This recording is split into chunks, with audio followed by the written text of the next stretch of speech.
और इस तरह के आरोप लगाने से पहले चीजों को ऑथेंटिकेट करो। I'll also come and say hello. Yes, sir. Come, let's stand together. Let's stand together. Come do it together.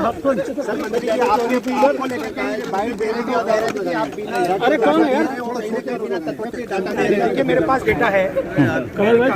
Authenticate कर रहा हूँ। डिपार्टमेंट ऑफ जस्टिस फाइल है 16 पे, हरदीपुरी का नाम उसमें है, अनिल अंबानी का नाम उसमें है। अंबानी का केस अदानी का केस चल रहा है, उसमें समन्स आई है। गवर्नमेंट ऑफ इंडिया ने 18 महीने के लिए रिप्लाई नहीं दिया है। डायरेक्ट प्रेशर है प्राइम मिनिस्टर, सब जानते हैं। बट मेन बात ये है, देखिए बिना प्रेशर कोई हिंदुस्तान का प्राइम मिनिस्टर ये नहीं। जो हुआ है, जो किसानों के साथ हुआ है, डेटा के साथ हुआ है, डिफेंस के साथ हुआ है, एनर्जी सिक्योरिटी के साथ हुआ है, कोई प्रधानमंत्री नहीं कर सकता। नॉर्मल सिचुएशन वो जब ही करेगा जब किसी ने मतलब चोक लगा रखा, ग्रिप ले रखी है और चोक लगा रखा। ग्रिप किस तरीके की सर? ड्रम ने लेकर रखी भाई, और किसने लेकर रखी? और ड्रम ने लिया है, ये नहीं पता। मैम जिस तरह से उधर उधर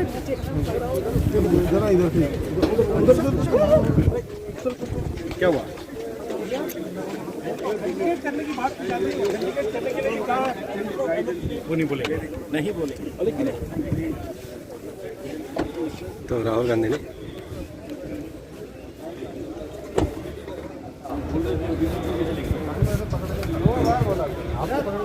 अब आ जाइए।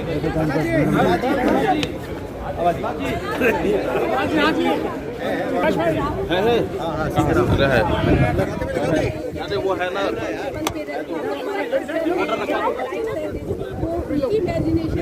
देखो जो रूल्स, जो procedure and conduct of the rules है लोकसभा का और राज्यसभा का अलग अलग है। इस रूल के आधार पर जो रूल्स तो हम आने के बाद या बिरला जी आने के बाद ये रूल्स नहीं बने हैं, ये रूल्स पहले से हैं।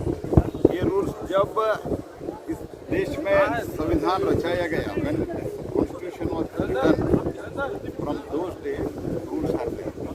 वो रूल्स के आधार पर किसी के ऊपर वो एलिगेशन लगाते हैं तो जस्ट टू ऑथेंटिकेट, ये ऑथेंटिकेट करने के लिए मैं ऑथेंटिकेट करता हूँ, मैं ऑथेंटिकेट करता हूँ, ये बोलने से ऑथेंटिकेशन नहीं होता है। फर्स्ट ऑफ ऑल अगर किसी के ऊपर वो एलिगेशन लगाते हैं तो जो सदन के सदस्य हैं उनको नोटिस देना पड़ता है। अगर वो सदन के सदस्य नहीं है तो ऐसे एलिगेशन, वाइल्ड एलिगेशन नहीं लगा सकते हैं। फिर भी बोलने के बाद ऑथेंटिक करो बोले तो मैं ऑथेंटिक करता हूँ बोले तो ऑथेंटिकेशन नहीं होता है। ऑथेंटिकेशन के लिए संबंधित डॉक्यूमेंट रखना चाहिए, संबंधित जो विषय है वो विषय का रिकॉर्ड्स है, एविडेंसेस है, वो सब रखना पड़ता है। कुछ नहीं है, एक पेपर लाए मैं ऑथेंटिक करता हूँ, मैं ऑथेंटिक करता हूँ बोले तो ये ऑथेंटिक बोलने से ऑथेंटिक नहीं होगा। यू शुड अंडरस्टैंड, इनको ऑथेंटिकेशन का अर्थ भी समझ नहीं है, रूल का भी अर्थ का समझ नहीं है, इसीलिए कुछ भी बोलते हैं। सर सेकंड पॉइंट मैं इसके अलावा जो ये एलिगेशन लगाते हैं, इन लोगों ने देश को कैसे कैसे भेजा, चाइना को 38,000 स्क्वायर मीटर कौन दिया, ये सब इन लोगों को पता चलना चाहिए। प्रीवियस इतिहास, पहले का इतिहास इनको कुछ पता नहीं है। वाइल्ड एलिगेशन लगाता है, जब भी ऑथेंटिकेशन बोले तो ऑथेंटिकेशन करता हूँ। और बजट से बात नहीं किया। और चेयर पर जो बैठे हैं, चेयर इज अ चेयर। अगर जब पैनल पे जो रहता है कांग्रेस पार्टी का हो, बीजेपी का और किसी का पार्टी हो, chair is a chair. When chair पे कोई व्यक्ति बैठता है वो किसी का पार्टी का नहीं रहता। ये मेरा आप मेरे पार्टी का पुराना सदस्य है, ये बोल के चेयर को अपमानित करना, ये बहुत बड़ी इनका he is belittling the position of the leader of the opposition and he doesn't know the proper parliamentary language, कुछ भी बोलता है। और मुझे लगता है वो पॉलिटिकल स्कोर करने के लिए बजट के अलावा सब कुछ बोला है। एंड डाटा के बारे में आप सब जानते हैं, आज भारत में डाटा हो, एनर्जी सिक्योरिटी हो और ओवरऑल एनर्जी, हमारा जो एनर्जी फ्यूचर एनर्जी हो, आज के एनर्जी हो, जो भी सिक्योर करने के लिए मोदी जी के नेतृत्व में जो भी हुआ है वो दुनिया सराहना कर रही है। इसीलिए हमारे पास इन्वेस्टमेंट ज़्यादा आ रहा है। बिना समझते हुए वाइल्ड एलिगेशन करना ये एक जिम्मेदार अपोजिशन लीडर का ये पोजीशन का सम्मान भी नहीं करते, देश का सम्मान भी नहीं करते, रूल का सम्मान भी नहीं करते। सर, डिपार्टमेंट ऑफ जस्टिस के डॉक्यूमेंट का जिक्र कर रहे हैं, वो यहाँ पे एडमिट हो सकते हैं? डिपार्टमेंट ऑफ जस्टिस के डॉक्यूमेंट्स का जिक्र कर रहे हैं। वो कह रहे हैं कि मेरे पास सारे प्रूफ है। नहीं, प्रूफ है तो रखा क्यों नहीं? प्रूफ तो जब आप फर्स्ट ऑफ ऑल अगर प्रूफ है तो नोटिस देना पड़ेगा। आप किसी सदस्य के ऊपर, वो मंत्री हो सदस्य हो, जब एलिगेशन लगाते हैं पहले नोटिस देना चाहिए और उसके साथ ही साथ डॉक्यूमेंट प्रेजेंट करना चाहिए। कहाँ है डॉक्यूमेंट? करता हूँ बोले तो कर नहीं होता है, और मैं अथेंटिक करता हूँ ऐसे बोल के चले गए तो नहीं होता है। He should present it before the on the table right now. He has not done that, he has agreed that I have not done that. He should immediately present his document. If he has any document, records, witnesses जो भी है उसको present करना पड़ता है। Rule 353 very clearly says that he should give the notice. He has not done that. Also, sir, he has raked up the issue of Epstein files, that how Prime Minister has surrendered. He also took name of various businessmen, also Epstein file. How do you see this? And that is why the bench and the Parliamentary Affairs Minister said that you need to authenticate the... No, I have also said, Parliamentary Affairs Minister also said, without any basis, किसी के record के आधार पर आप कुछ भी बोल सकते हैं।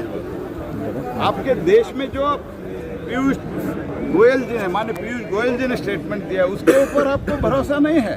और जो भी आज भी क्लैरिफिकेशन आया है, जो कल इन लोगों ने एलिगेशन लगाया था उसके ऊपर आपको भरोसा नहीं है, और जॉइंट स्टेटमेंट तक आपको वेट करने के लिए आपको तैयार नहीं है। कुछ भी स्टेटमेंट देता है without any proof, without any.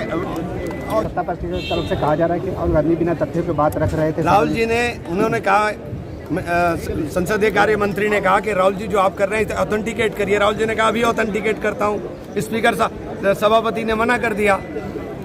एक बार नहीं, ये पूरे देश ने देखा है। उन्होंने कहा अभी ऑथेंटिकेट करता हूँ, सारे डॉक्यूमेंट हैं। राहुल जी ने जो बोला है, आज राहुल जी ने पोल खोल करके रख दी, इसका जवाब नहीं है इनके पास। ये राहुल जी ने बिल्कुल क्लियर बता दिया कि अमेरिका के साथ जो डील हुई है उस डील के अंदर देश का सौदा हो गया, देश को बेच दिया गया। सत्ता पक्ष वही कह रहा है कि उसके डॉक्यूमेंट्स टेबल पे रखना चाहिए। डॉक्यूमेंट जो आप, अरे भाई, जो वो तो वहीं ऑथेंटिकेट कर रहे थे, वो तो वहीं बोल रहे थे, आपने देखा है। आज एलओपी श्री राहुल गांधी जी ने भारत की डेटा इकोनॉमी और इसमें जो बहुत बड़े चेंजेस हुए हैं, बहुत बड़े सुधार हुए हैं, बहुत जो इसका एक स्कोप बढ़ा है, उसके बारे में बिना कोई जानकारी लिए एक ऐसे एलिगेशंस लगाएं जिसका कोई भी, इसके पीछे कोई बेस नहीं। उनको जानने की ज़रूरत है कि इसी पार्लियामेंट में भारत का बहुत ही एक सोचा समझा digital personal data protection act पास हुआ है, जिससे कि सिटीजन्स के डेटा की प्राइवेसी को पूरी तरह से एनफोर्स किया गया है। उन्हें ये भी जानना चाहिए कि डेटा सेंटर्स आने वाले समय में इकोनॉमी का बहुत बड़ा एक महत्वपूर्ण भाग होने वाला है। इसीलिए दुनिया भर के डेटा सेंटर्स को, दुनिया से बड़े बड़े डेटा सेंटर्स को भारत में लाने के लिए जो इंसेंटिव्स दिए गए हैं, उससे भारत की इकोनॉमी पे बहुत पॉजिटिव इम्पैक्ट पड़ेगा और भारत के यूथ को AI बेस्ड सर्विसेज बना के दुनिया भर को सर्विसेज देने का एक मौका मिलेगा। ये उन्हें समझना चाहिए। शायद उनके जो भी सलाहकार होंगे, उन सलाहकारों को न तो जानकारी है कि आज की दुनिया में किस तरह से डेटा की इकोनॉमी आगे बढ़ रही है, और पहले भी उन्होंने प्रोड्यूसर इकोनॉमी की बात कही थी। उन्हें नहीं पता कि मेक इन इंडिया के तहत भारत ऑलरेडी इलेक्ट्रॉनिक्स का बहुत बड़ा मैन्युफैक्चरर बन चुका है। इन 11 वर्षों में इलेक्ट्रॉनिक्स 6 गुना ज़्यादा बढ़ी है, इलेक्ट्रॉनिक्स के एक्सपोर्ट्स 8 गुना बढ़े हैं। ये शायद उन्हें पता नहीं है, उनके सलाहकारों को भी नहीं पता है, और बिना बात के, बिना किसी बुनियाद के संसद में आरोप लगाना राजनीतिक दृष्टिकोण से अपने एलओपी के पद को भी, पद की गरिमा को भी उन्होंने कम किया। सर, क्या डेटा चोरी का इल्जाम लगे? सदन का समय गुमराह कर रहे हैं, सबका डेटा चोरी हो गया, तो इस पे क्या कहेंगे? भारत का डेटा बहुत ही सुदृढ़ कानूनी स्वरूप में है, digital personal data protection act के तहत है। बहुत सारी चीज़ें जो भारत के जितने भी सेंसिटिव सेक्टर्स हैं उनके सबके अपने अपने रेगुलेशंस हैं, और इस तरह के आरोप लगाने से पहले चीज़ों को ऑथेंटिकेट